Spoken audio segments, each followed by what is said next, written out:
All right, guys, this is Marty, and we are coming in on the heels of the 828 Nindies Showcase. And I'm just going to take just a few minutes to tweet out about this on our channels and also post about it on social media. And so, if you'll give me just a second, we will get started here in just a minute. But while we're doing that, if you're here and you're joining in and you are going to be a part of this live reaction, then why don't you just tell me in the comments what your favorite moment of the Nindy Showcase were? Is there anything you loved? Is there anything that you went, whoa, I didn't know that was coming out? Or that you just said, hey, I really don't like this. I don't understand it. So, yeah, give me a couple of minutes. I'll be right back.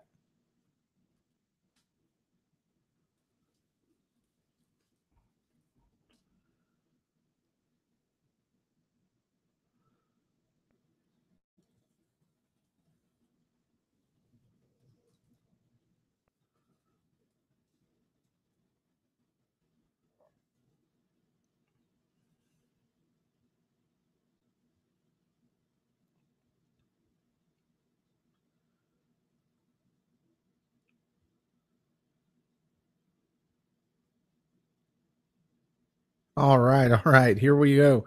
And so today we are, like I said earlier, we are hot on the heels of a Nindies showcase, which opened up with a new intro, and it was very not like the Indie Direct that Europe got last week, and has a live host, unlike Europe had.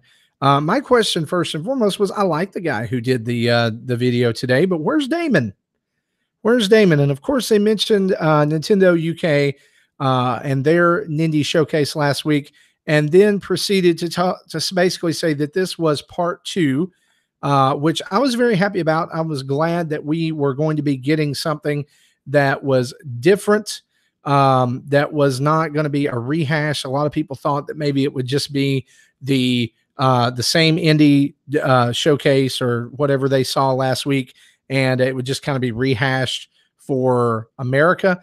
It was not, which leads me to believe that this was supposed to launch last week. I really believe that this was supposed to launch last week. In fact, Damon tweeted after the show, after the UK showcase dropped, more to come. And they even said that in the direct.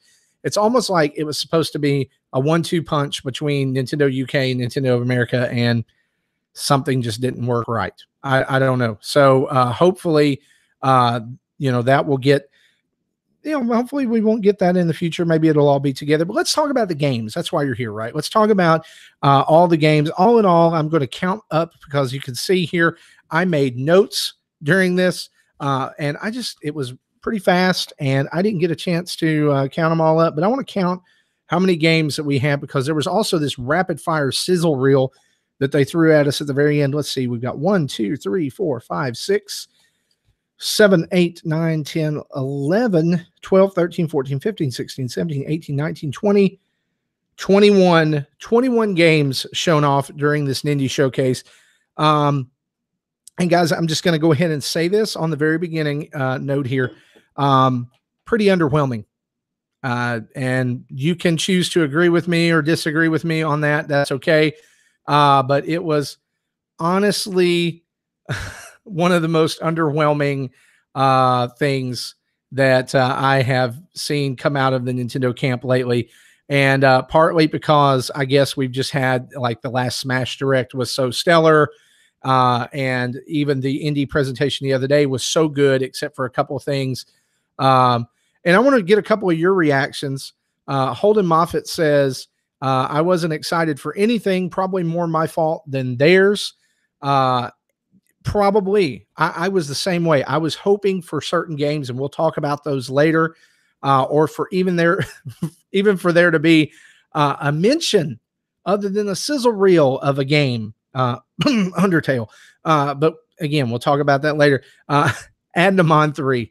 I love you, man. Hashtag Shantae for Smash. You and I are right there, but we're not going to talk about Smash. We're going to talk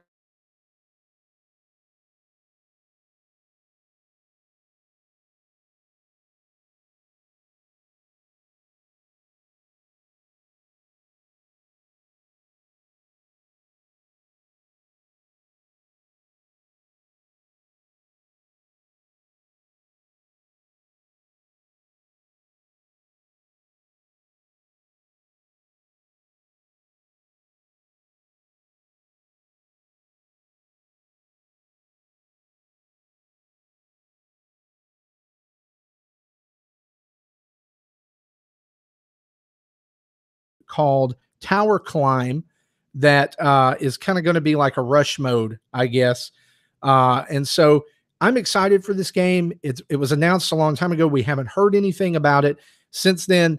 But Hyper Light Drifter coming to the Switch on September 6th. Also coming to the Switch September 27th, Towerfall, which is from Matt Makes Games. Yes, yes, yes. I was hoping this game would come to the Switch. 6-player battle mode. All the expansions are in. 4-player co-op in, I guess, the campaign. And because this is the same developer that made Matt Makes Games, it's the same developer that made Celeste, Madeline, and her, I guess, evil side, which they've now named Battlein, are in as characters. If you never played Towerfall, it's an archery combat game. And they spent a lot of time on this. So, I mean, like, I think this is one of their games that they're really super excited about. And so that's coming out September 27th. You can pre-purchase that right now as well. Also coming out after this winter is Treasure Stack, which is from Pixel Lakes Games. It's cross-platform, which I think is really cool, but it is a 2D platformer puzzler. If you've ever played Wario's Woods, kind of the same mechanics. You pick up items that fall from the top and you place them in, with similar groups, except in this one, you have a hook shot to pull things down from the top, and you put treasure chests of similar colors next to each other, and you unlock them with a key, which clears them away. I don't know how I feel about this one. Like, the Switch needs more puzzle games other than Picross, definitely. But I'm really not sure how I feel about this game at all. And Chris White is in the chat. Thank you so much, man. I don't want to act like I'm ignoring you or anything, but we'll get to this game that you're talking about, Into the Breach. We'll talk about that here in just a minute. And I'm sorry for the drop. My computer froze. It's what happens when you try to live stream on a MacBook Air. Zarvot was announced next, coming in October from Snow Hydra Games. This is a game about friendship with cubes, where you play as cubes who are trying to cheer up their friend. Oh, it actually looks pretty good. I was really impressed by this game. At first, when it first started showing, I was like, I'm not sold on this, but it has this, it just has a lot of charm. And there's an exclusive mode that's only going to be available on Switch, where you get to play as a laser banana called Joyvot, who you use one Joy-Con to control, I guess, twist and tilt, and your job is to kill everyone else. It's just bizarre. It's really bizarre. And yeah, like Zarvot, you can go check this out. And by the way, I'm going to go ahead and mention this. At the end of the direct, they mentioned that there's now a Nindies channel on Switch dedicated completely to indie games. And you can go and probably see all the trailers individually for the games that were shown today during that. Another game that was announced right after this was Miniko's Night Market, which is a game about mining and farming and growing cats. Yep. That's where we are in 2018, guys. Well, actually, it's where we'll be in early 2019, coming from Meowza Games. It's coming out first on Switch. You can pet cats. You can raise cats. You can grow cats. You can sell cats. And apparently there's a mystical cat named Abe who everyone is trying to find because cats. Yeah. I'm confused by this game. I am not sure. I don't know if I like it or if I don't like it, or I don't know. It kind of reminded me a lot of Stardew Valley, but with cats. Yeah. And not pixelated. Has a nice little cartoon look. So that's coming out early 2019. I'm still trying to figure out whether or not I like it or not. Samurai Gun 2 is also launching early 2019 from Double Timer Games. Guys, this looks like Meat Boy with swords and guns. It's really cool. It kind of reminds me of this game that I used to play on my friend's computer back in the day, where you were trying to take over Japan. like you were one, like had these feudal warlords and you're trying to take over Japan. But then, like at certain times, you would control a ninja or a samurai who would break into a rival warlord's house and slaughter their family. Except it was in like tiny little pixelated, so everybody was like boxes and they were moving around. It kind of reminds me of this game. Um, but I don't think it's just Meat Boy with swords. There's tons more. There's a versus mode. Uh, they did make mention that there is like sword and gun play because it is called Samurai Gun, but you only get 3 bullets per life. And so I don't know what's up with that. Like, I'm sure it's part of the story. I'm sure and the game also comes with a graphic novel that you can read on your Switch, and it actually looked really, really cool. And so if you're looking for something like that, maybe you're looking for all kinds of ninja samurai action. There you go. Chris White also doesn't like that I'm talking about Miniko, but that's okay. There's other games in here that normal people will enjoy. I love you, Chris. Up next, they announced Bullet Age, which is launching November of this year. Did anybody else think that this was made by the Behemoth? Like, I thought that this was made by the guys who made Castle Crashers, because as soon as I saw the art style, I was like, yes, they've made another game. But it is a co-op action game exclusive to the Switch from Halfbot Games, which is not the Behemoth, but looks very Castle Crashers-esque. Lots of shooting, lots of zaniness, lots of huge monster bosses and all kinds of things. Looks really cool. I'm actually looking forward to checking that one out. Early 19 brings us The World Next Door from Viz and Rose City Games, which is a story about a girl who's transported to an alternate world where she uses puzzle battles to cast spells. And the game has a reputation system that ranks you based on how you respond to conversations. People remember how you, so it's like taking a Telltale game and a puzzle game and mashing them together. It actually, like, the puzzle game, the puzzle aspect of it is 2 characters and they're running over different runes on a map to cast the spells. And for just a moment, it reminded me of Mega Man Battle Network. You know how you have had the different tracks and you could use your weapons and shoot across and different things like that. So I don't know. I don't know if I have time for this game. I really don't know if I was all that excited about it. They acted like it was a big deal, but and we're finally getting Mario Maker on the Switch, except it's not Mario Maker. It's called Levelhead. This is coming in November from the best developer name ever. Quote me on this: Butterscotch Shenanigans. Oh, Butterscotch Shenanigans. You made my day with Levelhead. It's it's a level maker game. You can play other people's levels. You can make levels and then run your tiny robot all the way through them. You can also play couch co-op on the levels you create. And then this was new. You can couch co-op create 4 players at once, can work on the same world and upload it. And yeah. This kind of makes me wonder about Chicken Wiggle. And yeah, I went there. Because I love Chicken Wiggle, but it just seems like it's kind of going to come along and steal Chicken Wiggle's thunder. I don't know. Onyxus says Hyper Light Drifter, Bullet Age, and Miniko are my picks. I like 2 of those. I think. I don't know. One that I really did like, and I'll probably get it from people for this, but this is coming out in 2019. I don't care if you hate me because I like this. King of the Hat is coming out, and it's the only game I know where you can play as a washing machine who is disgruntled because a fat cat is doing loads of dirty laundry in you all the time. It's a battle for the hat. It's a 2-button game. That's how it's been described. A character wears a hat, and it's kind of like keep away.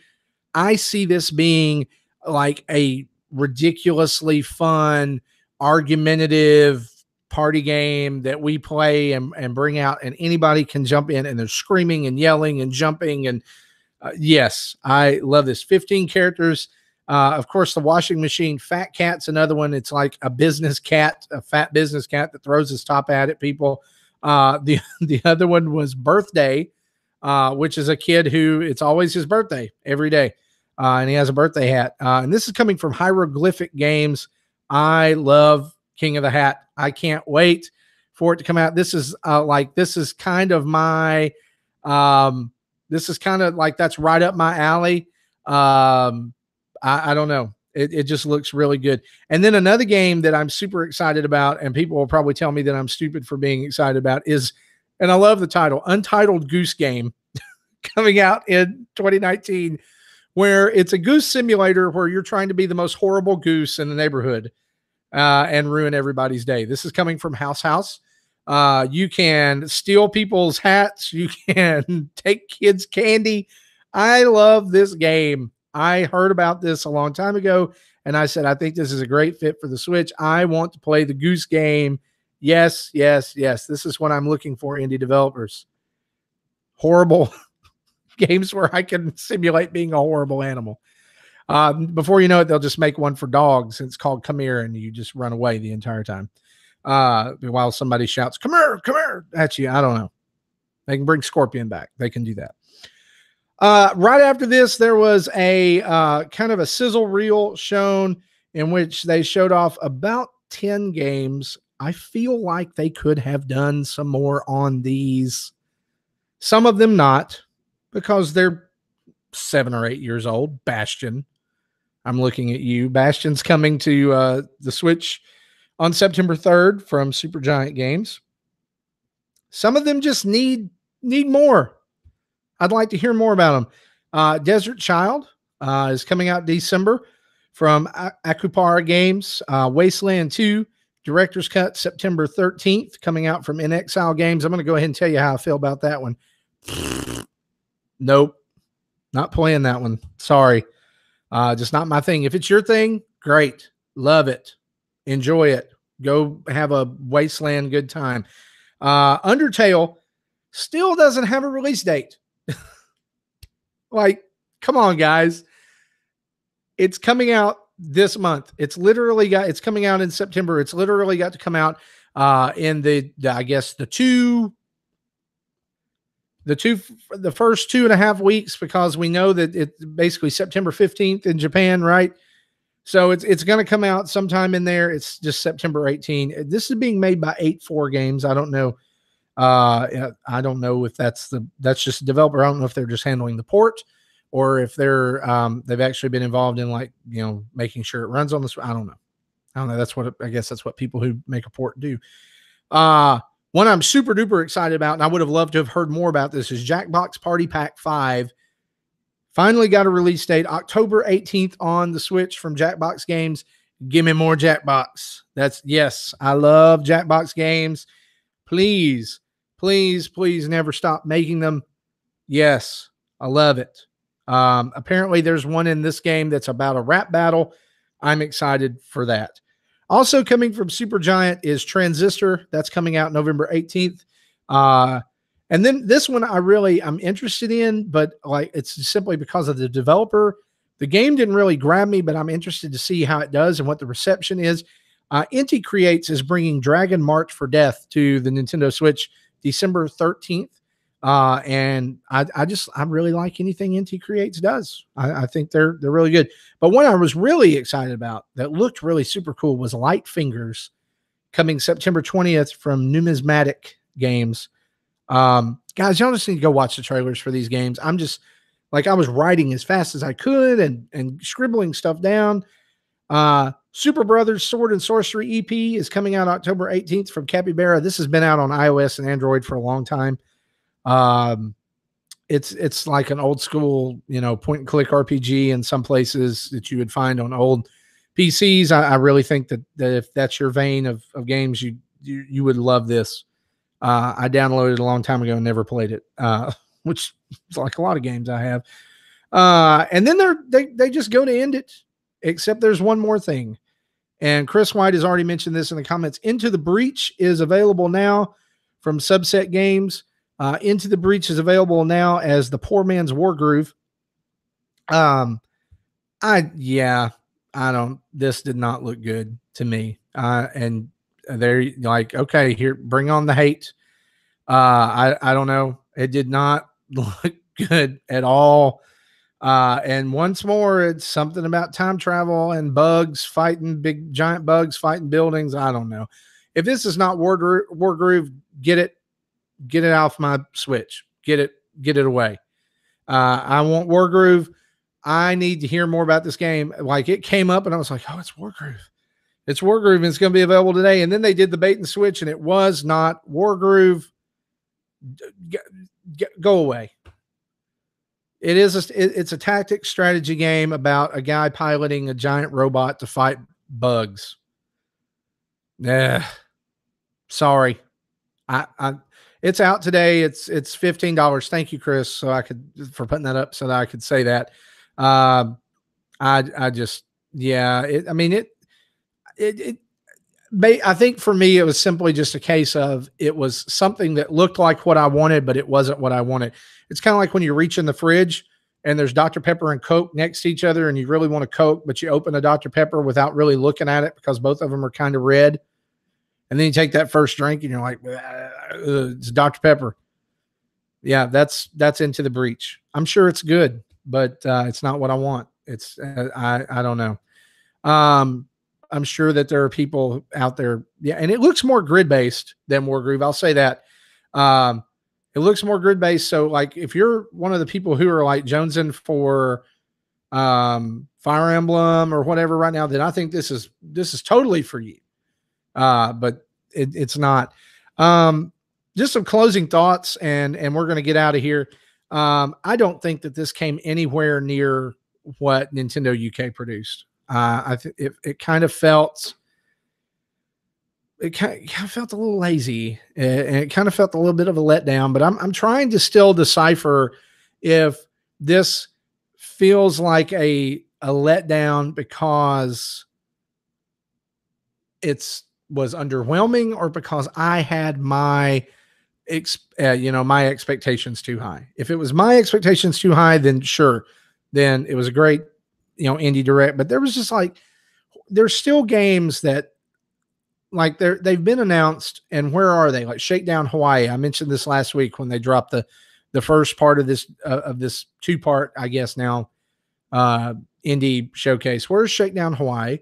Where's Wargroove? And I was like, I had this person comment, and they were like, "Well, actually Wargroove streamed last week." I get that, but I want to see it on a Nintendo Direct. I want to see them pump that up because apparently they have absolutely no care whatsoever about Advance Wars anymore. They're not going to do anything with it. So showcase it on this so that it will get the recognition that it needs. Killer Queen Black. This is really interesting. Killer Queen Black was shown off over the weekend at Gamescom, and where's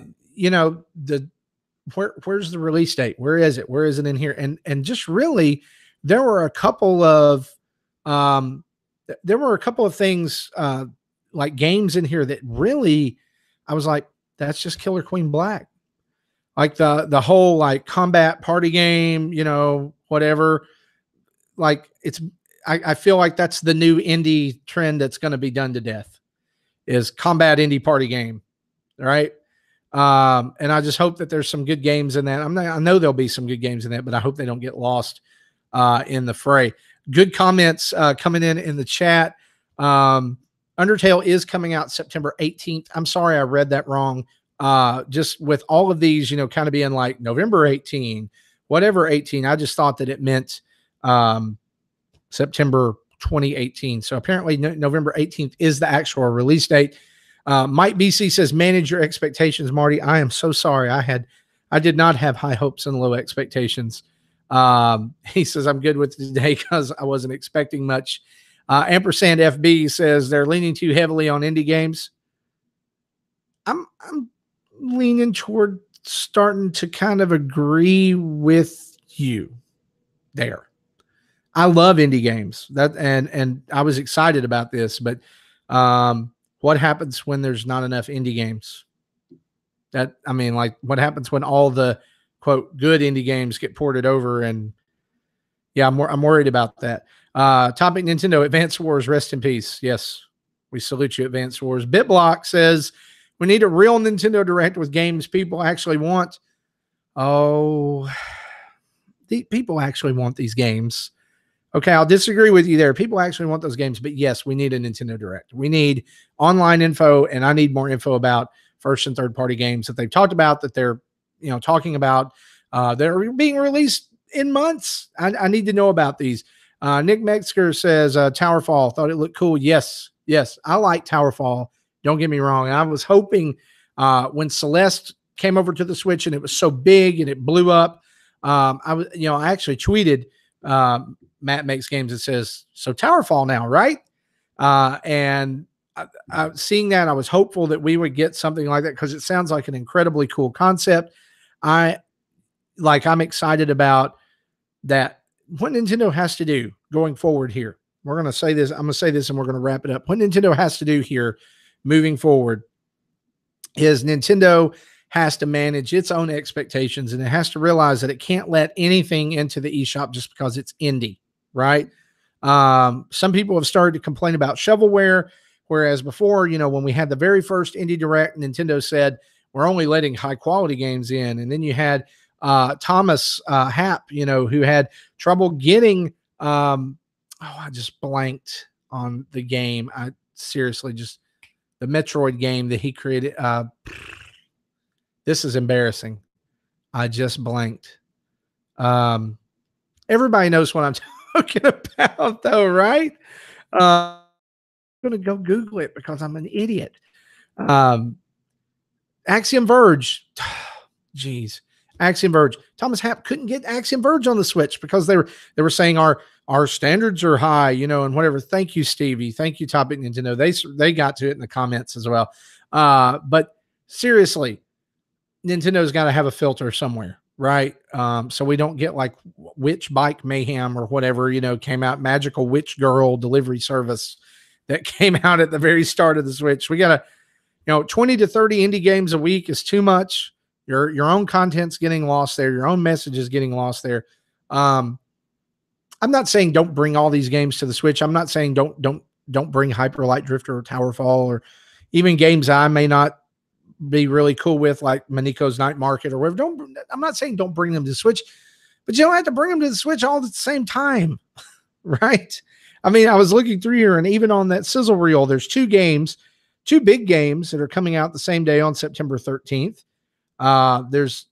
September has a big indie release every day, every Thursday. So, and they also threw some info about the Messenger in there, which, is out this week.